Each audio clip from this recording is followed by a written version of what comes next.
Hello. Hi all. Welcome to the next session of embedded software testing. This is the Unit 3 series. The lecture 5 in Unit 3 is about static analysis, code review, and metrics. And today we'll study more on the metrics. Also, we'll try to recap what we have studied in the last class. So we gone through the coding rules. This is one of the important static analysis aspects. So there are 10 golden rules suggested by Michael McDowell. So those need to be applied, reviewed, and analyzed against the embedded software code. And it is also important to know what we should be reviewing it at what stage. So all this will be as per the plan against what we need to review. There are guidelines and rules, and those rules are all against each of these artifacts in the embedded software lifecycle. So requirements, functional specifications, rule specifications have their own guidelines and rules, and checklists also will be different. And these life cycles will have a transition criteria, as I said in earlier class, in terms of entry, exit. So the transition criteria needs to be satisfied in order to say that product is ready for going for the next life cycle output. So we have how much to review also is one of the important factor. So there are different reviewing body like peer level, self review, offline inspection.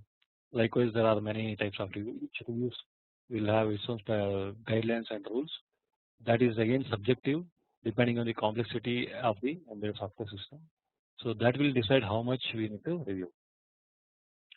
The next one we studied about is the program inspections, walkthroughs, and reviews. So basically, there will be a team involved while doing the program inspection.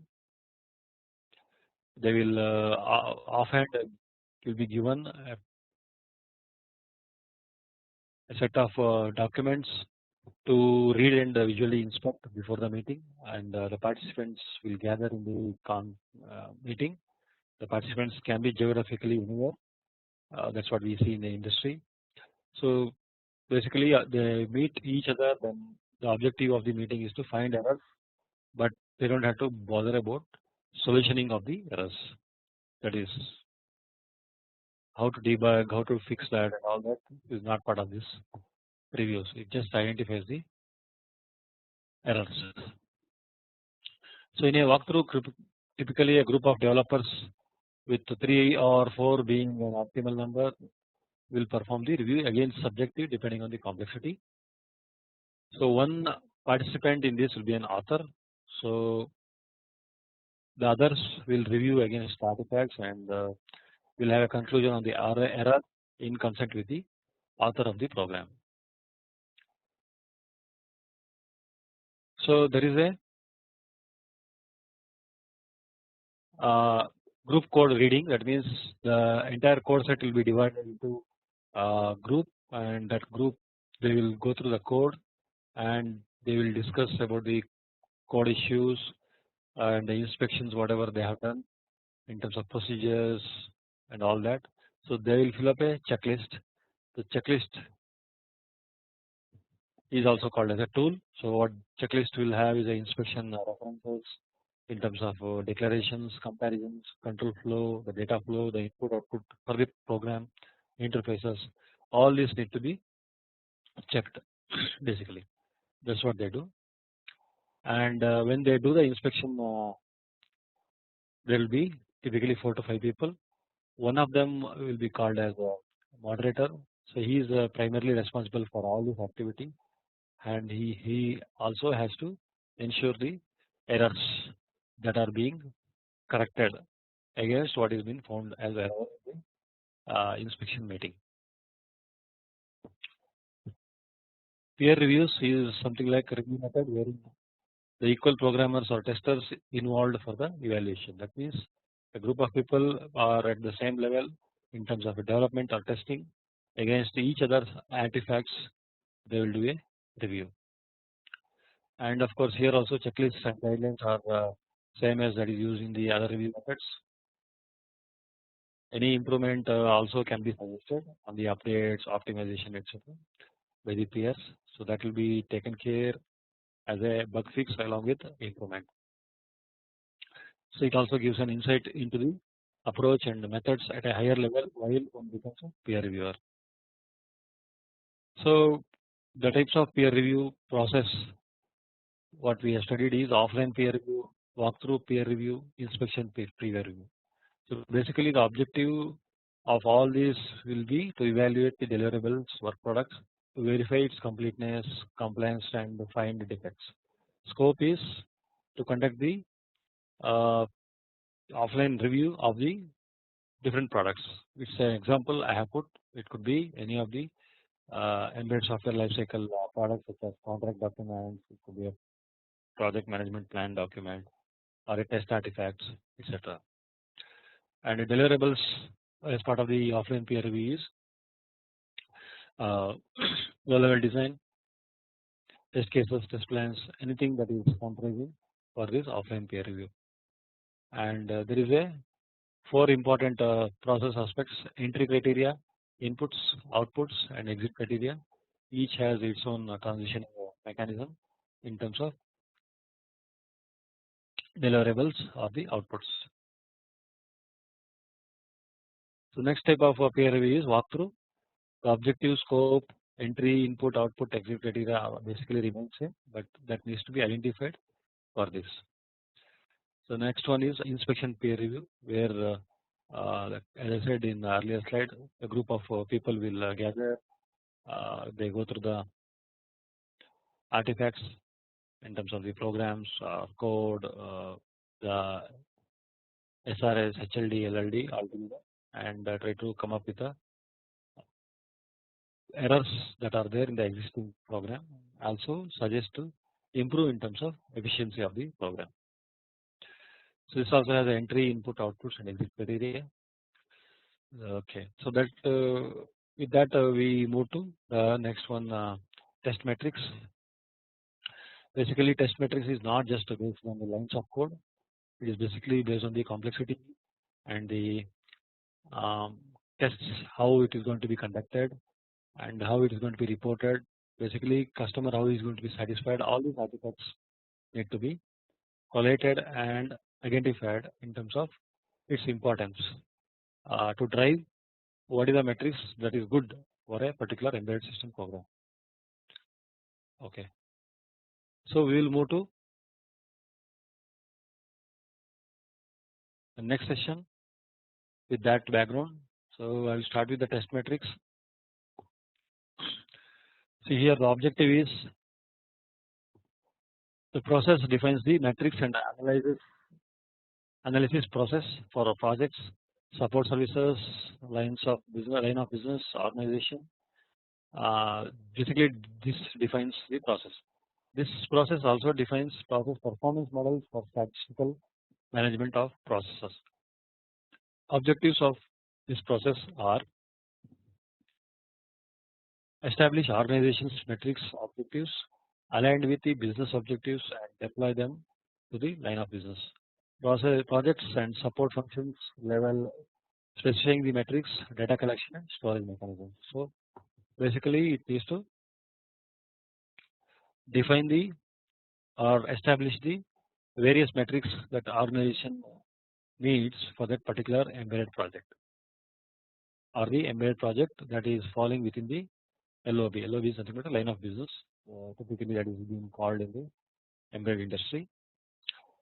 It could be aerospace, it could be automotive, or it could be a subsystems part of the main domain. So conduct statistical analysis of data that subprocess, projects, support functions, LOB, and organization levels. So here subprocess are something like which are derived process from the main process. Projects, entire project, and support functions something like we have a project and the project needs support functions in terms of administrative or resources, resource skills, HR could be involved, anything. All this matters in terms of dependencies or criticality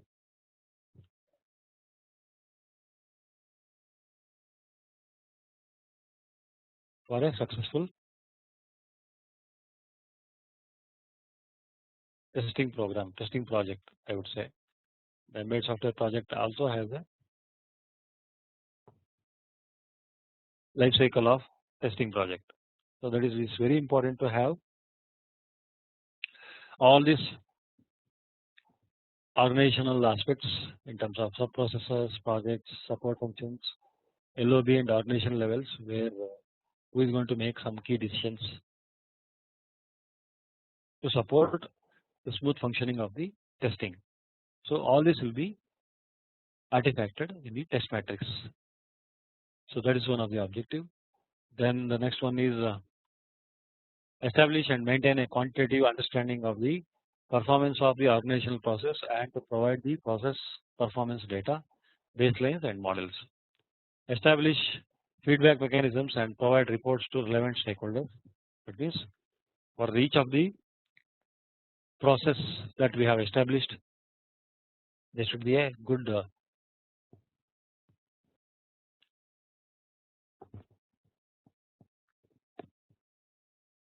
feedback mechanism that will help in terms of correcting uh, any issues that itself can have. That means we have a review process and review process itself has some issues or some corrections are required. So for that how we are going to evaluate is based on the feedback. That means the feedback will bring out some of the improvements in the particular case and the particular process that is being followed. So that will be reported to the relevant stakeholders such as a test manager or project manager or test lead, whoever is the main stakeholder. So the last objective is to provide data for process improvement. So it is not only enough to have just identifying the these mechanisms in terms of metrics. It is also important to have some sort of a data which can help improving the project process. So that is also one of the important test metrics.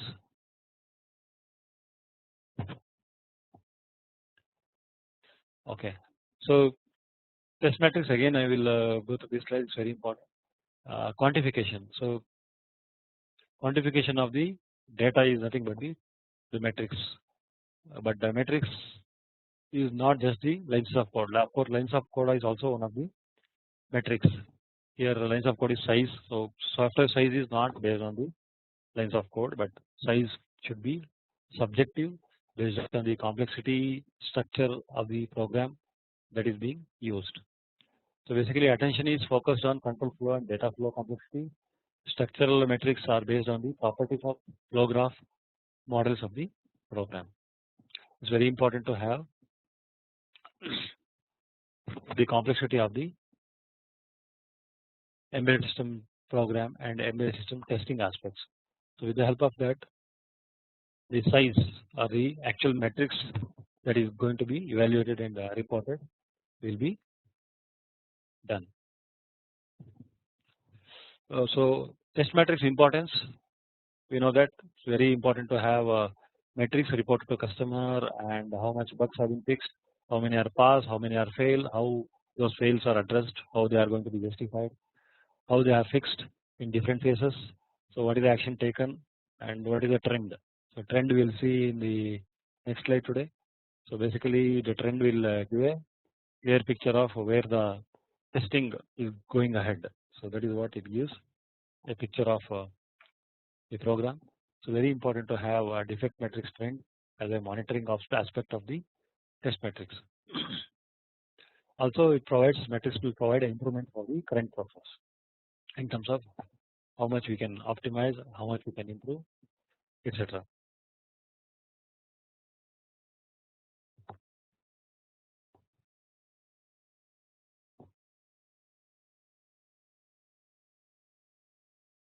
Okay, the next one being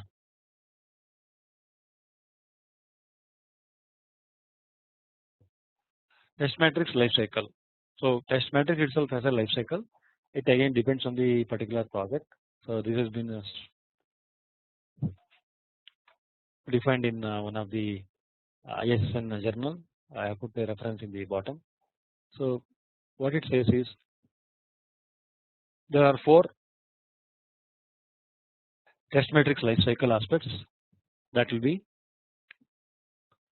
delivered or that will be used. So analysis, communic, evaluating and reporting. Okay. Test matrix life cycle analysis has identifying the matrix what is going to be used, define the matrix identified, define the parameters for identifying the matrix which are identified. So these are basically the first phase of the test matrix life cycle, that is analysis life cycle, analysis phase. So what we do first is identify the matrix to use. So what are the matrices we are going to have? Just identify those. It could be a pass fail count. It could be total number of test cases mapping to the requirements. It could be a defects fixed with a category like high category, low category, or defects of criticality, defects of minor issues. Likewise, so those needs to be identified first. What I am going to capture. Then once I identify that metric, then I need to define what that metric is going to have. Suppose pass fail count. What is that pass fail count means? So we need to have a definition of pass means when the test is being passed, when it is verified against certain expected results and the actual results in the expected results are matching. It is defined as pass, and those pass metrics are identified, and similarly fail metrics also can be identified. So we need to define them. The next one being define parameters for identifying the metrics identified. That means the various parameters that are used for identifying in terms of the inputs or the transition criteria that is being followed. The next phase of the life cycle test matrix life cycle is the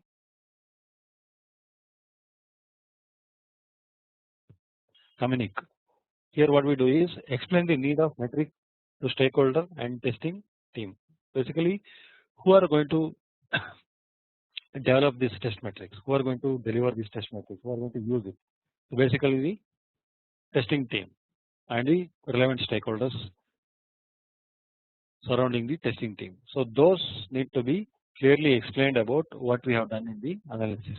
We have collected all the defects, we have collected all the templates, information inputs of the testing program, and that needs to be communicated, that needs to be explained to the relevant stakeholders because they are going to develop it or use it, whatever has been defined. Educate the testing team about the data points need to be captured for processing the metrics. So we have defined it, we have identified it. How are we going to do it? So all that how will need to be clearly entered or told to the testing team. That is very important. So that is what we do in the communic life cycle part of the test matrix.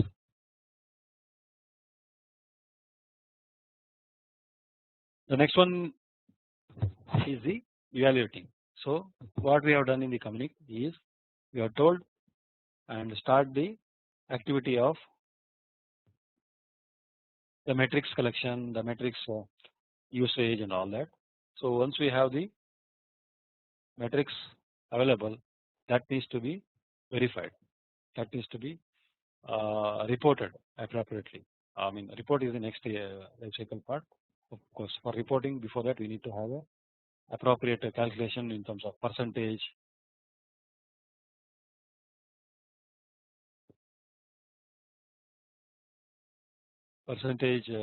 calculations.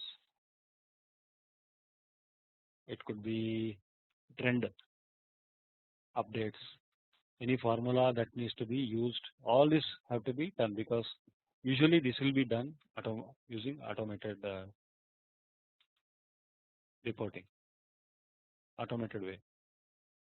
So how they do usually is using Excel sheet So Excel sheet is a very good tool in terms of reporting the artifacts. So all this will be part of the capture, verify and calculate the metrics. So verify is also one of the important aspects. Why? Because whether it has been captured rightly and correctly without any errors. So that is also important aspects. Basically what we do is we evaluate the captured data and verify against the data has been correctly captured, and we do a calculations which will help basically reporting the metrics. So we use different tools for doing the capture and calculation. The final life cycle phase is the reporting. So what we do in reporting is develop the report with effective conclusion. That means we need to present it appropriately so that the customer, it could be, or could be higher managers, or it could be a program management team. So they need to be knowing what is going to happen, what is going on, and what is the defects, how it has been captured, how they have been evaluated.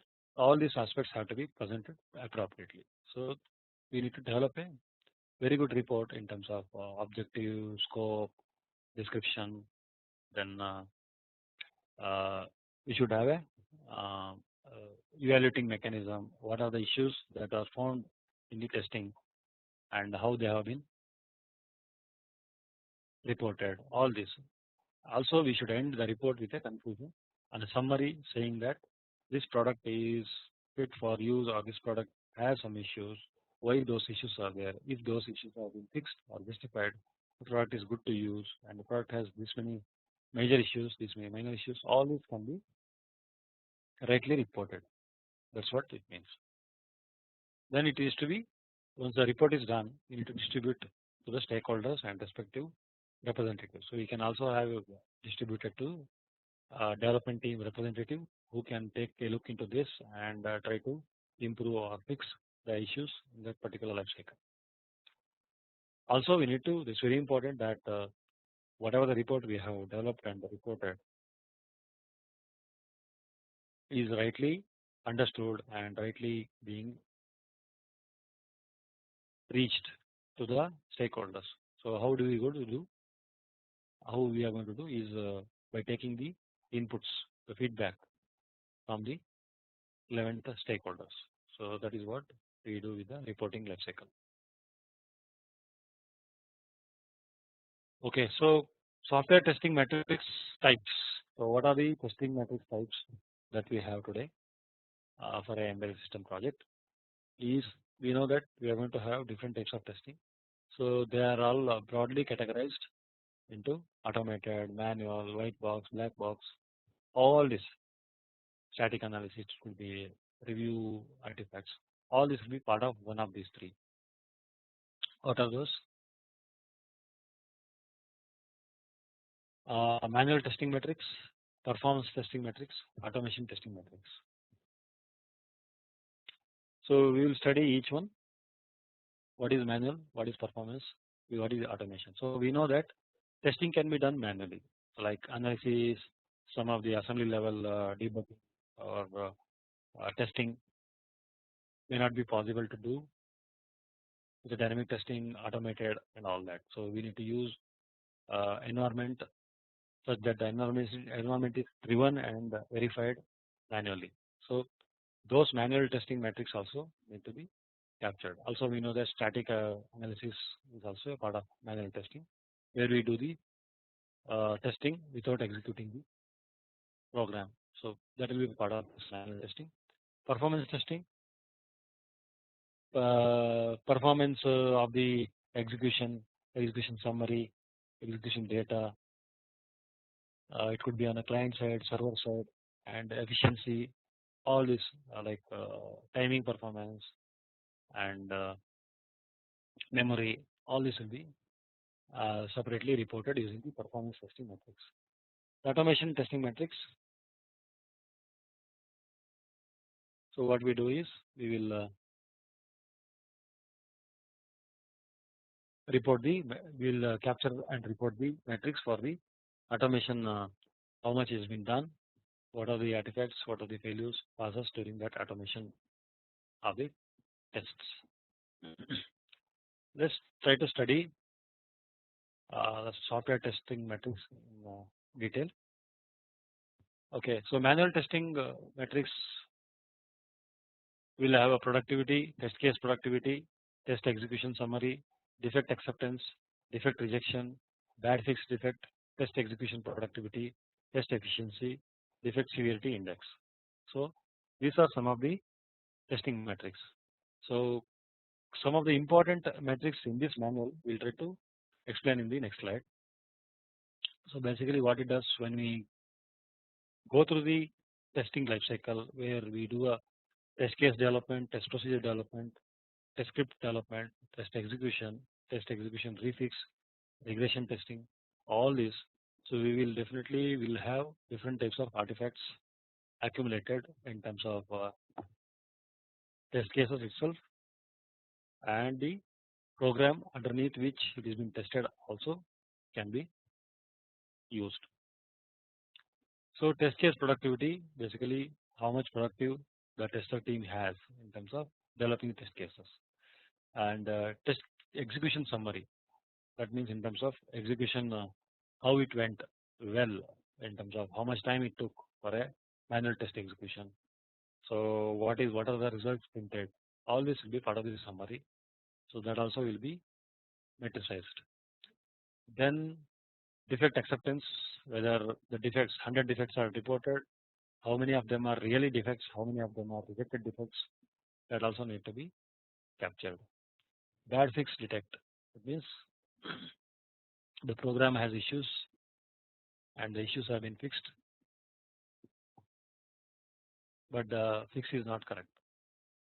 Then the test execution productivity, how much productive the test team or the execution. It could be a resource or it could be a resource from human, whatever it is. So some tests may take a few hours, some tests may take few minutes, depends on the complexity and the type of test design that is being done. Then the test efficiency, how efficient the testing is, the manual testing is. Then defect severity index, that means how severe those defects are. Coming to the next one, performance testing metrics. We have performance scripting productivity, we have performance execution summary, performance execution data in terms of host side and server side. You can assume this as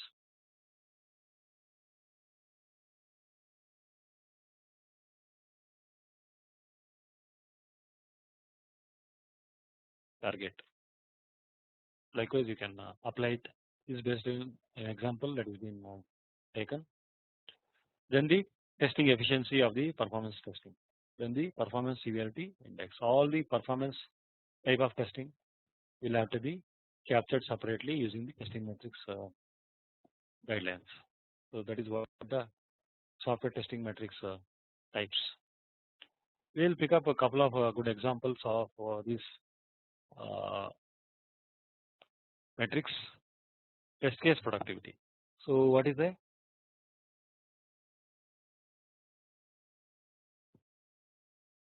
test case productivity or total case productivity? So the formula is test case or TCP, it is called as. Productivity is nothing but total number of test steps divided by efforts into step hours or into steps or hour. So that will give total number of the total productivity of the test case development. That means there are number of steps, say 100, and the effort took for that is few hours. That will be divided against that, and that will be nothing but the steps per hour. That's what is the test case productivity. So example is given here. So test cases XYZ 1, 2, 3, 4, 5. So each one has its own number of steps, 30, 32, 40, 36, 45, etc. The total number of steps are 183. So for example, the effort that is taken for developing these steps is 8 hours. So what is going to happen is the test case productivity is going to be 183 divided by 8, what is been spoken here in this formula, which is 22. That means the test case productivity is 22 rounded off 23 steps per hour. So 23 steps per hour is the productivity. So what way this is going to be useful? In what way it is getting used? So you need to understand that. So there are different aspects that are important. Why this test case productivity is used?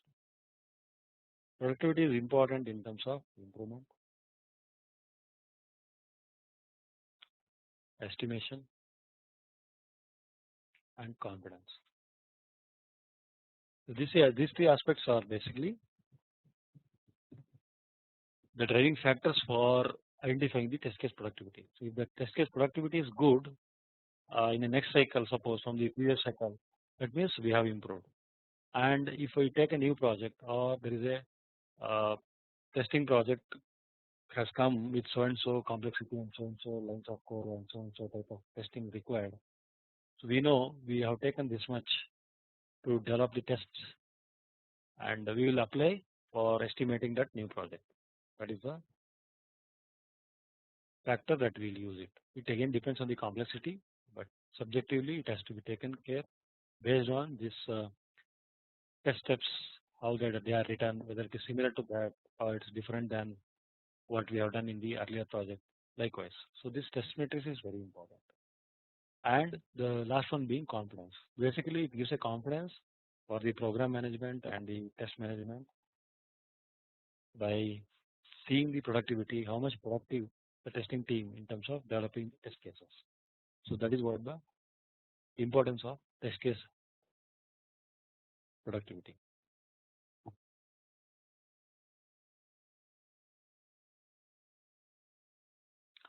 The next type of matrix is DA, the defect acceptance basically.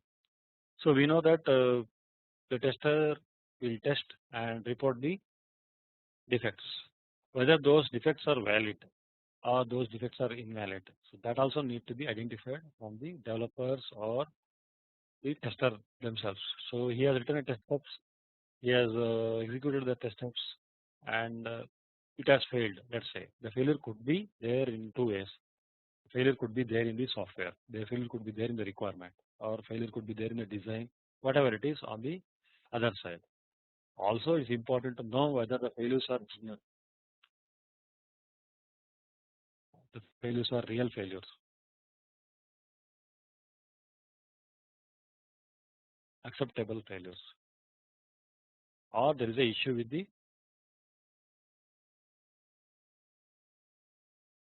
invalid test case design or test steps. For example, suppose we have, you know that in test case design we have a expected result column and we have actual result, and expected result is spoken of true and actual result has become false. So we report this as a failure. Suppose instead of mentioning true, the tester has wrongly mentioned as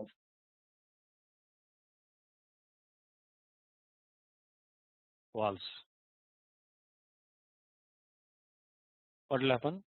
The actual result and the expected result will match, and we report as non-failure. So what will happen is it is falsely been reported as a pass, but there is a issue. So we need to correct that as a non-accepted failure. So this is very important in terms of defect acceptance. So defect acceptance formula is like this: total number of defects we have and how much of them are really valid. For example, we have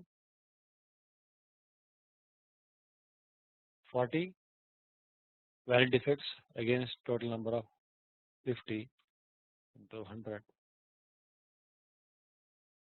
will become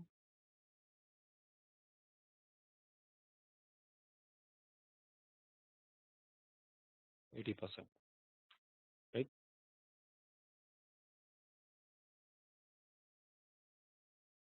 So that is the percentage that we are going to draw.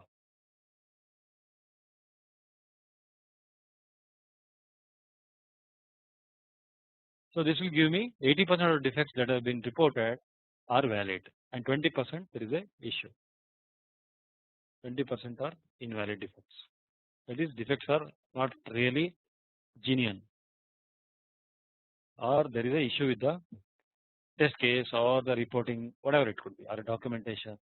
So it's very important to understand the defect acceptance as one of the key metrics that has to be reported. The next one, defect rejection. This is also one of the important test metrics. This will determine the number of defects rejected during the execution. That means the reported defects are not justifiable, or the issues that is found out in the requirement or design are not accepted by the development team. So those acceptance to rejection ratio is nothing but the rejection percentage or DR percentage. So defect rejection is nothing but number of defects rejected divided by total number of defects into 100. That is the percentage. So here it is a valid defects, here it is a defects rejected. So that is what the percentage. The next one is being test execution productivity. This is also very important testing metrics, because this will give a good estimation of how much it is going to give, how much time it is going to take for a given product having so and so steps, having so and so test cases. So basically this test metric gives the test cases execution productivity, which on further analysis can give conclusive result. That means we have the test case productivity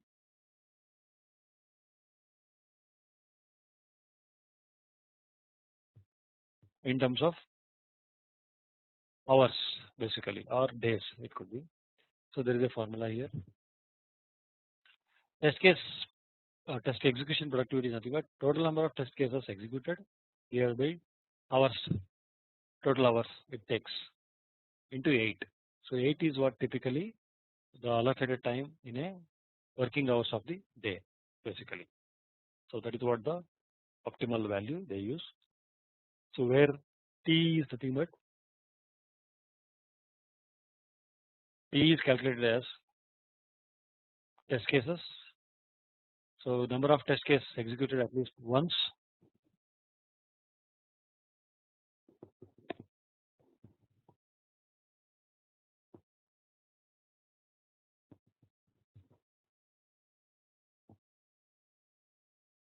So number of test T of 1 is nothing but T of 1 is said to be number of test cases retested with 71% to 100% of total test case steps. T 0.66 is equal to number of test case retested with 41% of 41 to 70% of total test case steps. T 0.33 will give a matrix as number of test case retested with 1% to 40% of total TC steps.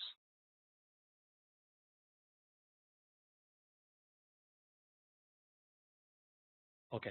So basically here idea is we should have executed the test cases at least once. It could take multiple iterations, that is fine, but typically the productivity is based on the one time execution, so that in the regression we don't have to repeat the executions as we did in the primary stage. So that is what it means. So retesting aspects will be defined like this: T of 1, T of 0.66, T of 0.33, That means that is a percentage, 33%, 66%. Likewise, about 1 to 40% of total test case steps will take retesting, and 40 to 70% of total test cases will take 66.6 as the test execution productivity, and ideally 71 to 100% of total test cases will take the productivity as 1. So that is what it says. So how productive we are in terms of executing against the hours is what test execution productivity. The next one, test efficiency. How efficient we are in terms of executing the tests and reporting the defects. This metric determine the efficiency on the efficiency of the testing team in identifying the defects.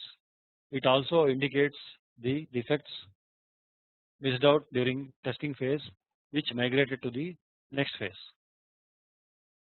So test efficiency is nothing but dt divided by dt plus du into 100. This gives a percentage value. So where dt is nothing but number of valid defects identified during testing. Du is nothing but number of valid defects identified by user after release of application. In other words, post testing defect. It means during testing we have number of valid defects, and the defects that are identified still after the release of the application is nothing but the post release defects. Suppose we have detected some few errors and few defects in the pre-release phase of the software testing, and that has been fixed, retested, and it is passed. All this has closed and we have released. Still there are issues which are uncovered during the test execution. So that uncovered portion of that is nothing but the efficiency of the tester and the efficiency of the testing life cycle it shows. So basically the number of valid defects, if it is suppose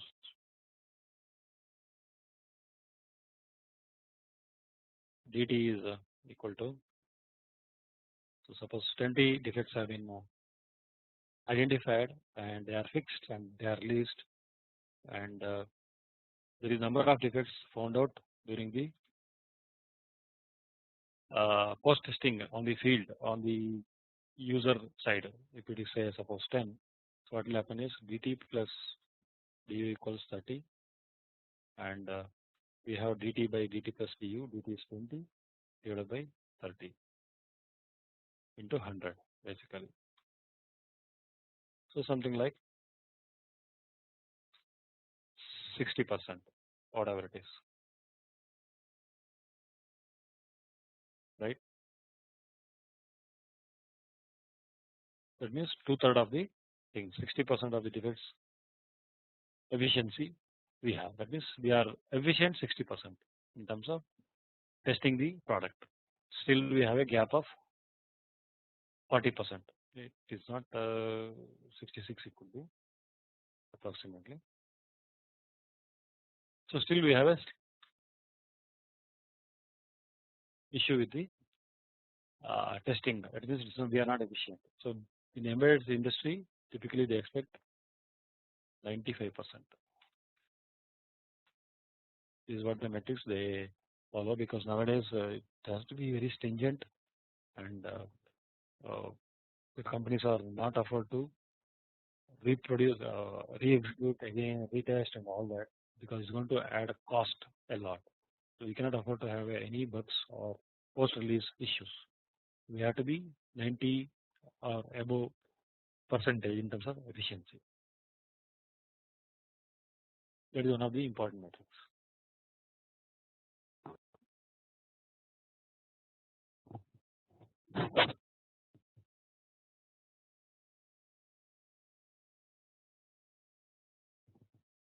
The next one is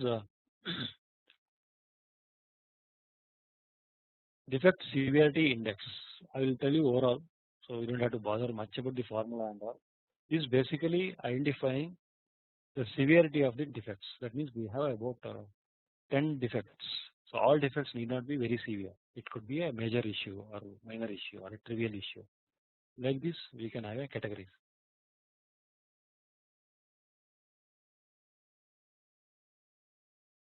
Severity in terms of how much it is going to cost, in terms of damage to the product, or it is going to have a impact on the product functionality or the behavior. So it could be a major, it could be a minor.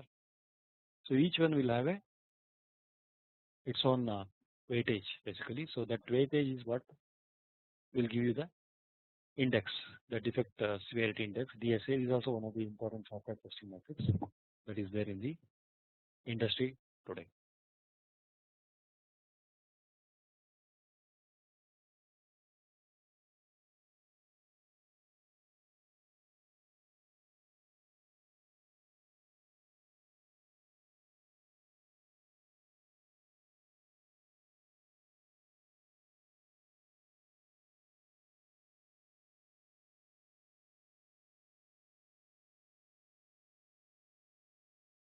And the formula is like this: defect severity index is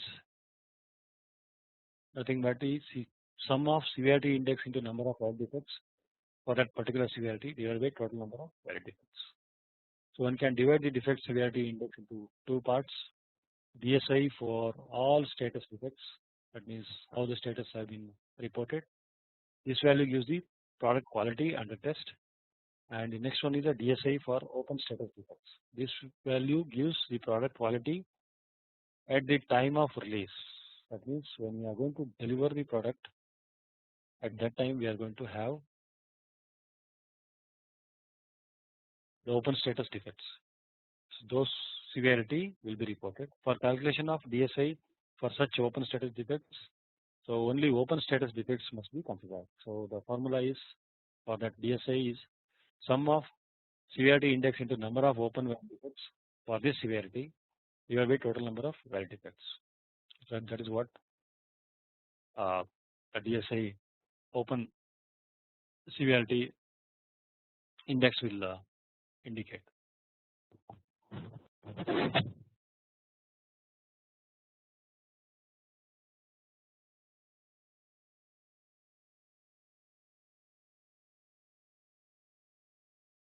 The next one is automation coverage. So this is also one of the important metrics we have. So this matrix gives the percentage of manual test cases which are automated. That means we know the testings cannot be done 100% automation. So we need to do a subjective automation and subjective manual testing. So there is a mix of both. So how much percentage we can able to automate, because automation we don't have a human or human dependency. It is done by the machine, and we know the productivity, and we know the coverage. So coverage is basically total number of test cases automated divided by total number of manual test cases into 100. That will give you the automation coverage. Example: if there are 100 manual test cases and one has automated 60 test cases, then the coverage is 60%. So that is what the meaning of automation coverage. The next one is effort variance. This is one of the important metrics that usually managers they do.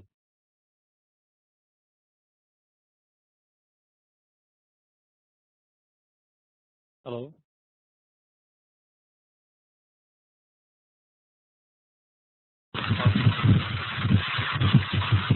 So automation coverage, we know that how much of the test cases have been automated against the manual test cases. The next type of metrics is the effort variance. This is one of the important metrics that is been used by the program management or the higher up basically. So effort variance is actual effort minus estimated effort divided by estimated efforts and multiplied by the 100. That gives the percentage. So basically what we do is we know how much time, how much effort it took for a particular testing. It could be say 200 hours. This is what is estimated basically. That means start of the program, we know that 200 hours this much is going to take for a suppose so much of test cases, and actual if it has happened is 180, let's say. So what is the variance? How much it is having variance is nothing but actual effort minus estimated effort, which will give you minus 20. Usually it will be more depending on the type of projects. Appropriately it will be done. So divided by 100. Sorry, divided by 200 will give you 10%. Basically minus 10%. So similarly, if we have taken the actual value as 220 hours, suppose in that case, how much it will become? 220 minus estimated is 200. This will become 20 divided by 200. That time it is 10%. So effort variance, that means whatever the variance we have from the estimated efforts is 10%. In a typical embedded industry, the variance accepted is minus 10 to plus 10. So you may ask question why minus 10 comes to picture. Sometimes what will happen is it will be overestimated because of a lack of knowledge or something. So but it don't take that much effort. So to be on the safer side, what they will do is they will add some 5 to 10% of more estimation, then do the testing. So what will happen is over a period that will spill over here and there, but maximum allowed threshold is minus 10 to 10 plus 10 percentage is what the variance that they can offer. So that is what the effort variance is about. The next step of matrix is schedule variance. So what do you mean by schedule variance? So we know here also estimation is there.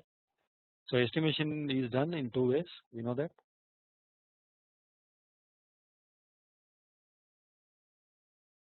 typical estimation I am talking about. There are different types in terms of efforts, in terms of duration. Both are very important in terms of schedule. This is all schedule aspects. Okay, so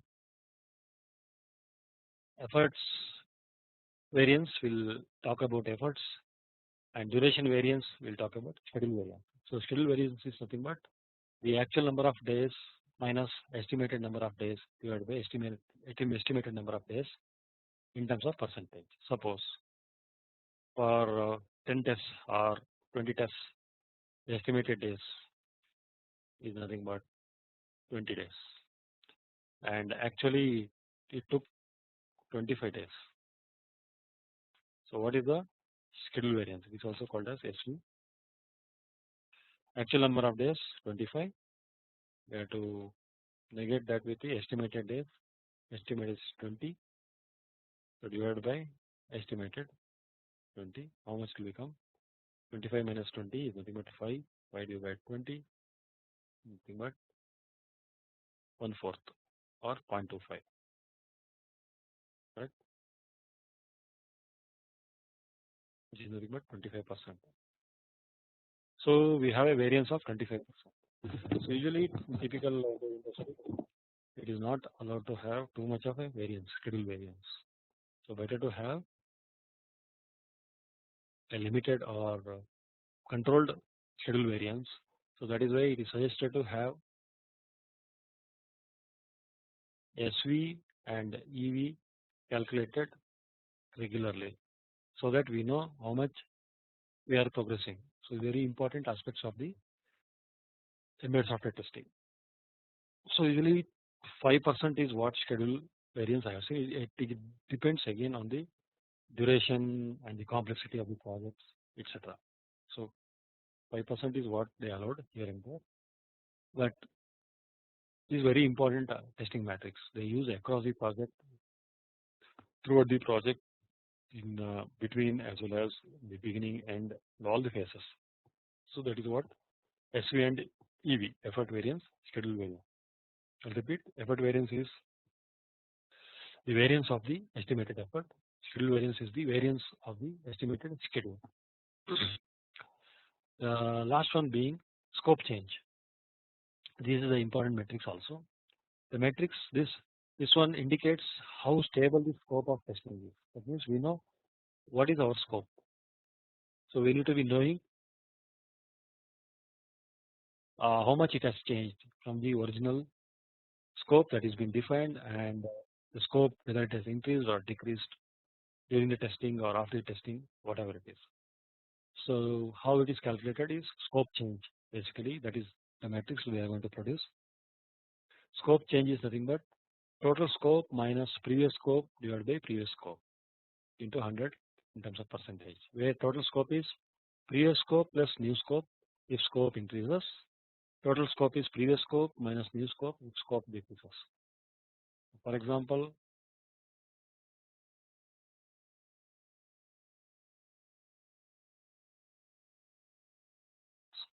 scope change.